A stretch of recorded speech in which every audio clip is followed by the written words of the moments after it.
Slowly, the clawed hands and timber wolf face with piercing blue eyes peers over the roof down at me. It's the exact same creature I saw from my youth.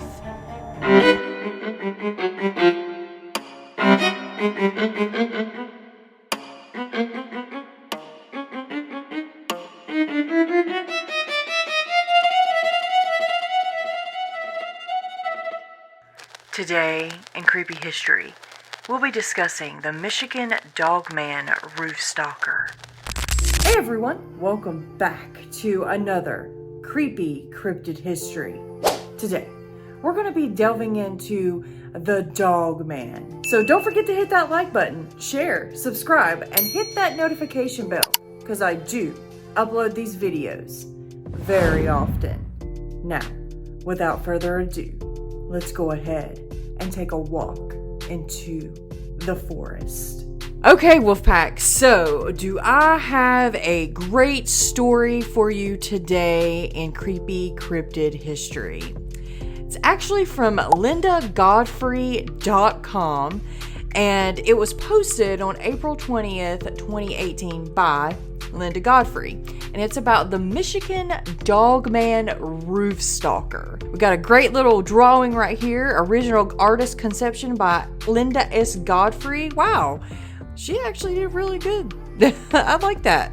Very, very cool. This story actually has several parts to it, so it might not be that short today. And of course, it's from Michigan, and his first encounter was in 1986. It goes on to say, "It was summertime. My childhood had a great group of very normal everyday kids, and we played war a lot with each other. Normally about 6 of us played together through the day, with kids rotating back home for chores, etc. This particular Saturday, we decided to play war behind the Alto Elementary School in the woods and creek area. Anyways, I was trying to get in the woods ahead of the other kids before they showed up, to have the advantage. We were using squirt guns and water balloons. It was like 10 a.m. As soon as I ran into the woods, which I knew very well, this was my stomping grounds, literally, I felt uneasy, like I was being watched, not by a friend either. This feeling lingered and got stronger and stronger, like whatever was watching me was moving closer. In this small stretch of woods, there was a creek behind me that ran the stretch of woods. There was a train trestle / railroad tracks as well. I was crouched in the tall grass facing the playground and the road when I heard a splash and very fast movement going on behind me. I jumped because I was startled at the height of the suddenness of the shadow flashing behind me. When I whipped around, I saw a large, black, grayish, wolf-like creature that was running down the creek bed alongside the creek behind me. It was shifting from 4 to 2 legs and jumped after about 3 seconds into the bush away from me into the trees. It seemed to have disappeared, but I didn't hear it anymore. I was a country, woodsy kid. I had no comprehension other than fear for what I saw at the moment. I ran home, which wasn't far, about 1/4 of a mile. I didn't tell anybody what I saw. I was afraid of being teased or made fun of about it by other people. When I ran in my house, I got to my bedroom. It had only been a few minutes, but I remember thinking it resembled the werewolves from the Howling movie I had seen a few years before that. It was, I guess, about 7 to 8 feet tall, very muscular, around 300 pounds. Its head resembled a timber wolf with long canines, long clawed hands, and its legs bent backwards like a canine.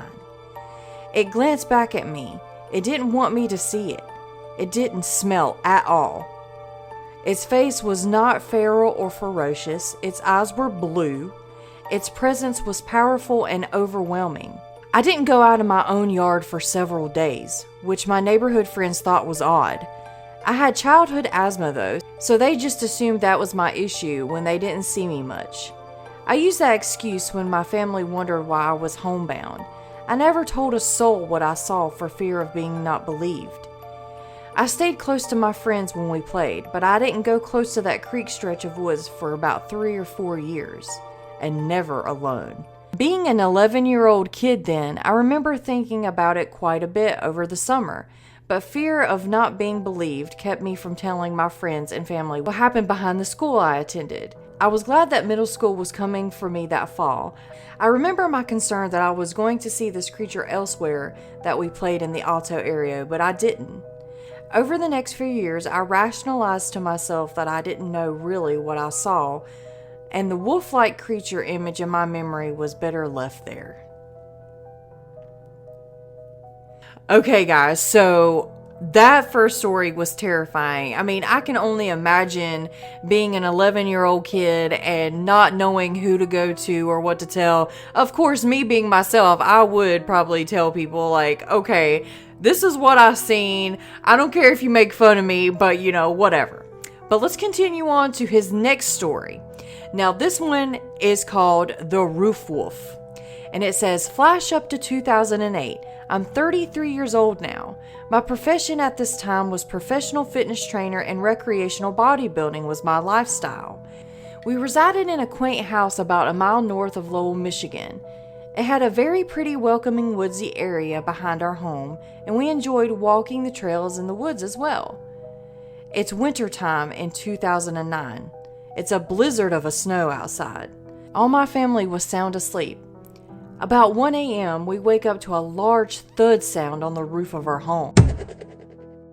Like the weight of a person moving around the roof of our one-story home. There was a lot of scraping noises and a slow, deliberate walking sound. This goes on for about a minute. My girlfriend, our children, and myself are genuinely spooked by this phenomenon happening on the roof. I recall vividly that all of us were utterly silent, huddled in the hallway, looking intently at each other and up at the ceiling from all the loud creaking and scraping sounds. I don't own guns, but I certainly felt it was a good idea to grab my machete that was in the closet. That was when I realized the dread feeling in my gut, the exact same feeling I had years ago with the wolf-like creature from my youth. As I struggled with this realization, I quietly as possible crept up to the back slider door, machete in hand. I had genuine fear for my girlfriend and children, but kept it to myself. They were still huddled and scared, watching me sneak outside. Please know that I am a rather fearless man for the most part. I ever so quietly sneak outside. It's snowing, big hard flakes outside, and it's eerily quiet. I'm crouched in my pajamas alongside backside of the house. I'm holding my breath, looking up at the roof and listening. Slowly, the clawed hands of a timber wolf face with piercing blue eyes peers over a roof down at me. Slowly, the clawed hands and timber wolf face with piercing blue eyes peers over the roof down at me. It's the exact same creature I saw from my youth. We stared at each other blankly for a few seconds. There definitely was a weird sense of recognition between the creature and me in those moments. I was physically frozen and shocked because the creature was only a good 8 feet or so from me on the roof of my home. It suddenly leaps off the roof about 30 feet into our backyard. It lands on all four and runs on 2 legs back to the tree line in what seems to be a blur. It's standing there at the tree line looking at me. The contrast of snow and its size and the fur make it easy to spot. I hold still while the wolf-like creature and myself stare down at each other. We stare at each other for what I'm guessing to be about a minute. In that minute, my adrenaline jumped. My fear of this creature turned into anger for it disturbing my life, my family. I made a decision as my anger grew, a reckless one. I yelled a loud, angry noise and charged, machete in hand, directly at it. Pathetically, it took me like 15 seconds to run the distance the creature had in 2 moments. The wolf-like creature didn't budge, move, or anything. It just stood there watching me as I ran towards it. It appeared mildly amused, its facial expression almost a smirk. As I got within about 30 feet of it, in my head loudly I hear, audibly, "Don't." It's a deep, loud voice. I swear the sheer volume of the voice stopped me dead in my tracks. I was instantly physically calm, confused, and still afraid of the creature. My fear of it was different from me. Its presence was still overwhelming to me. At this moment, I realized this creature is intelligent.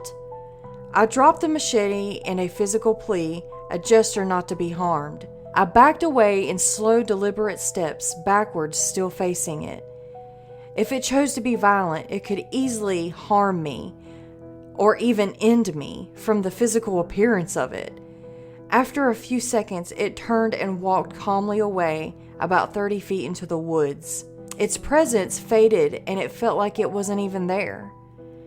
I went back to my residence, looking over my shoulder the whole time. I was so bewildered. It was a very vivid, surreal feeling. My reality had been spun like a top. I go back inside, but I keep looking out the slider window towards the woods. I announce, "It's gone, girls." My girlfriend, age 31, and her daughter, 10, my daughter, 11, walk into the dining room area from the hallway, asking questions in quiet voices. I hug our daughters, telling them it's late. It was just an animal that ran off. They reluctantly buy it. My girlfriend and I whisper about what happened earlier. It comes out that she had saw it a month or so before, which then clicked to me. She had called me when I was running errands early evening. She sounded upset and scared. I was at the store only a mile from our residence. I was home in like 3 minutes. When I got to the house, she said she lied and chalked it off to be the neighbor's big Rottweiler. That's when I admitted my knowledge of the creature. Our daughters slept, but we really didn't. It was simply crazy, Linda. Wow! Oh my gosh, that was an absolutely insane encounter, or I should say encounters. Now, I don't know why some of these creatures, especially dogmen, like to stay with certain people for most of their lives. Like, a lot of these people do claim to see them when they're young, and then they grow up like in their 30s, 40s, and then they still see this creature like more than 1 or 2 times.